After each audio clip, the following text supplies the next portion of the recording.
Okay, hi everybody.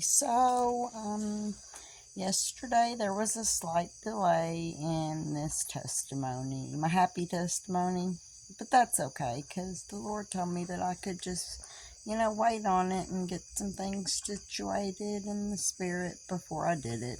So that's what I did. And so, this is an exciting testimony. It's really exciting. So, get some popcorn, maybe a drink. I've always got a drink. I'm always thirsty. So if I ever take a thirsty drink, don't mind me. And so, anyway, here's the thing. Let me first put a disclaimer on my video from yesterday about Jezebel.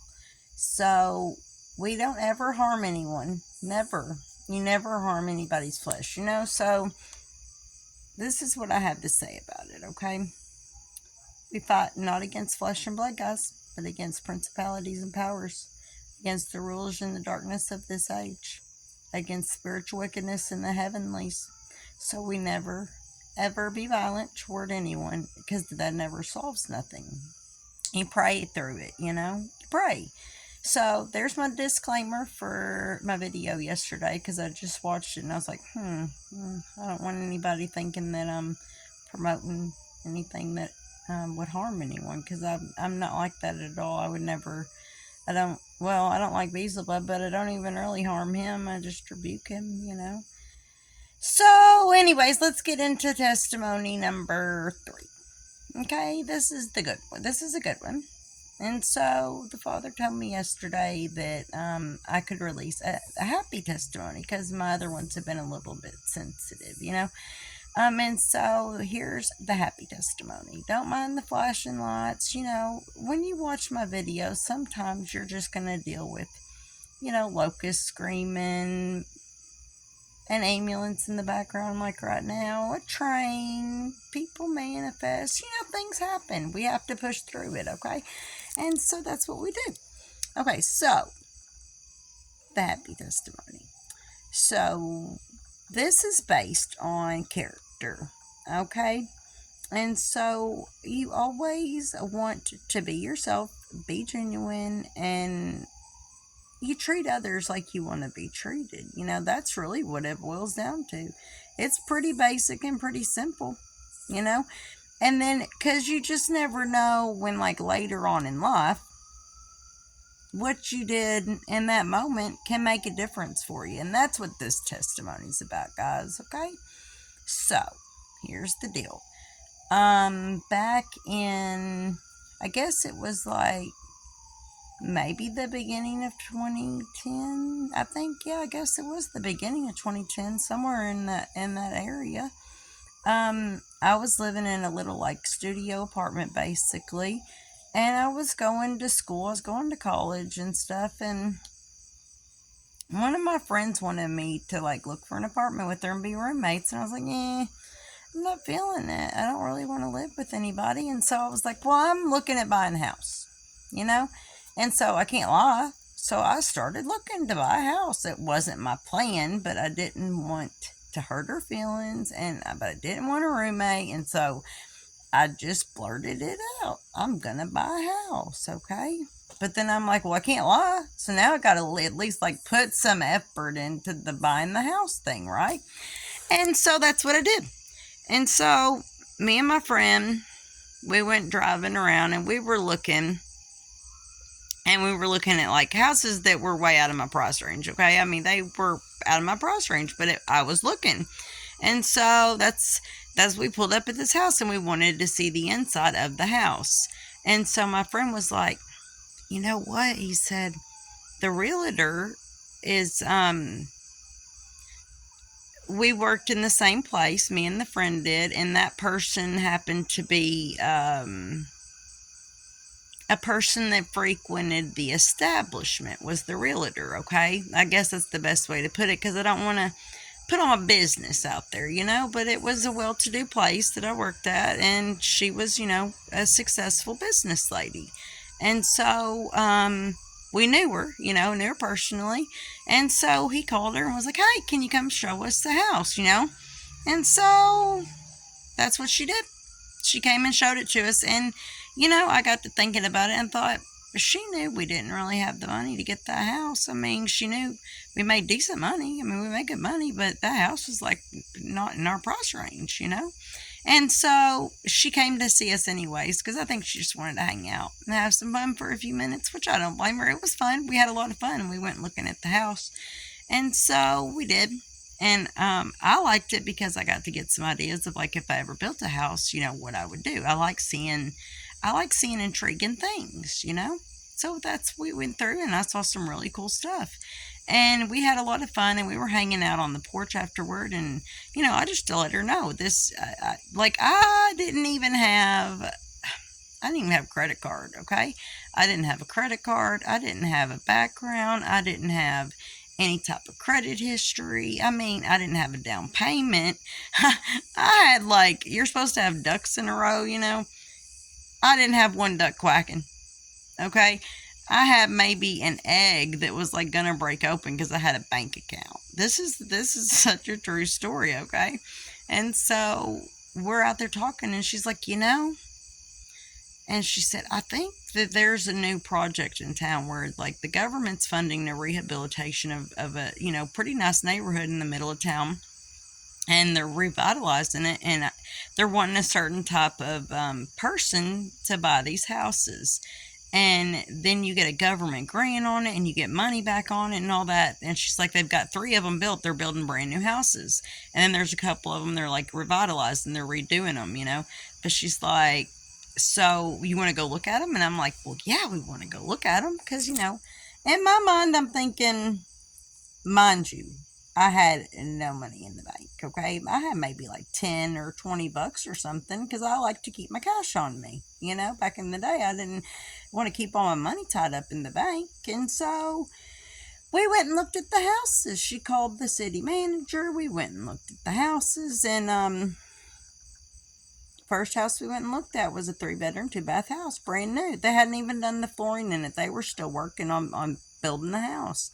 We went and looked at it though, and I was like, oh, this is nice. And she's like, well, if you keep it 10 years, then 30 grand gets knocked off of the note. After 5 years, 10 grand gets knocked off the note. After 10 years, 30 grand gets knocked off the note. So you get $40,000 knocked off the note of this house. And I'm like, well, that sounds fabulous, but I still have no money. I have nothing. And so we went and looked at the other houses and she was like, well, in 10 years, the best, they were 2 bedrooms. But she was like, it's just me and the cats, we all need a room or something. And she was like, but the resale value on a 3-bedroom is way up compared to a 2-bedroom. And so I was like, well, yeah. And so I could live here for 10 years and then I could sell it. And then, I'm in the back of my mind, I'm going, I still like this. I don't know how this is going to work, but she started just making the phone calls and stuff, and people knew her at the banks. And so she called my bank that I had the checking account in, and they're looking at my checking account and they're laughing. I mean, I know they had to laugh at me because I was laughing at me. I knew it had to be God to do it. If it was His will to be done, it would be done. See, that's what it boils down to. If it's His will to be done, it'll be done. You just hand it to Him. So I did. That's what I did.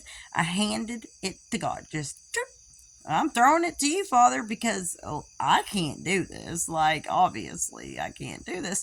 And so, first bank rejected me. And then the second bank rejected me. And I was like, okay, whatever, it's fine. I didn't lie. I stayed with my word. I'm putting forth this effort into buying this house. I'm really actually trying to do it. It went from just saying it to really actually putting some effort in, right? So anyways, we get down to the point of the local bank, and she was like, we're going to go to the local bank, and I said, okay, let's do it. I trust you because she was a woman of God too. I trust what you're doing here. I'm just going to flow with you. And so she made a phone call to the president of the local bank, and then she calls me and says, he's going to approve it.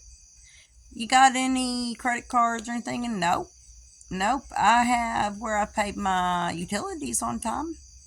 I can bring that stuff in. I've paid my utilities on time and car insurance and stuff, and that's what I got for you. I don't have no other nothing. And so what we did is we went in and talked to the president of the bank.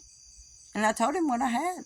I said, I've paid my utilities on time the past couple of years. I'll bring you those receipts in. But other than that, I don't got no history. I didn't have bad credit. I just didn't have any credit, right? And so, you know what he does? He says, well, I'm going to give you the loan. I said, what? He said, I'm going to give you the loan. And I said, how? And I don't have any money to pay closing costs, down payment. Like, I'm sitting here thinking the insurance. And he says, here's the thing. He said, you remember we had that Christmas party and at the work? And I said, yeah. And he said, well, you might not remember, but my wife was there, and we had some more people show up to the party than we expected to show up. And my wife came up to you and she mentioned that we needed another table. And he said, and I knew you didn't know who she was, but he said, you made sure to get everything ready, and you got the table for us, and you got everything set up, and you made sure that our party went really, really smooth for us. And he said, and I knew that you didn't know, because at the very end of the night is when I found out that that was the president's wife. I had no idea it was his wife. I was shocked, and he could tell I was shocked. I didn't know it was his wife. I just knew that this lady needed another table. There was more people than they expected, and it needed to be done right then. There was no questions. There was no going to the manager and getting approval. No, you just did it. You went and got the table. You got it set up. You got the people ready. Made provisions. Go back and tell the chef that you need more food. There's more people that showed up. You just make it happen. You know what I'm saying?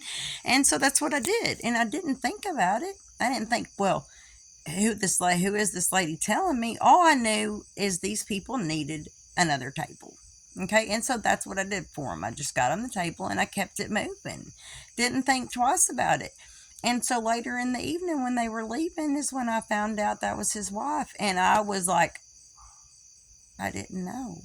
And she was laughing and he was laughing. And I was like, well, I'm glad y'all had a great party. But this is my point.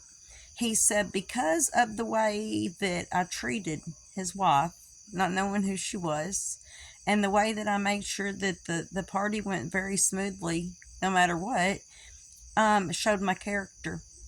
It showed my character, and that's why he was going to give me that house loan. Isn't that amazing? Because in that moment when I was getting that table, do you think it was in the back of my brain that, like, me getting a table and just making sure that everybody was taken care of was in turn in the future going to give me a loan for a house? What? No, never. It just never crossed my mind. But he told me that. He said, I'm literally going to give you the loan based on your character. And that's what he did. He gave me a loan for a house. I didn't, listen, guys, I had no money. I don't know if y'all are like comprehending. I mean, even just me thinking about it, like, I had nothing. But see, God made it work because it was God's will. It was God's will for me to have that house. And so I never paid $1 in the beginning. I didn't have to pay the down payment. I didn't have to pay closing costs. And at 5 years, $10,000 was knocked off my note. I had like $105,000 house that I was paying $60,000 for. Tell me God ain't good. That's just like mind blowing. And another exciting thing about it was that the numbers on the house were my birthday when you added them up. I was like, see, it's meant to be, because that's how God communicates with me. We communicate through numbers, and especially my birthday. He likes to use my birthday to communicate with me, or my birthday backwards. That's like a definite confirmation, We talk all kinds of ways, but that's one of them. And so, anyways, I just wanted to tell y'all that if God wants to do it for you, He's going to do it, whether you see a way to do it or not. Keep integrity first and foremost. Always be nice to people, and not in a fake way. Don't be fake to people. You just be genuinely nice to people, because that's what Jesus would do, and that should be what's in your soul anyways, just to be good to people. We're all out here in this this hot mess express we call Earth.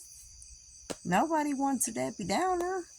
So you just be good, and when you're good and you're trying to do the right thing and you're not lying, don't lie. The devil's a liar. We're the children of the truth.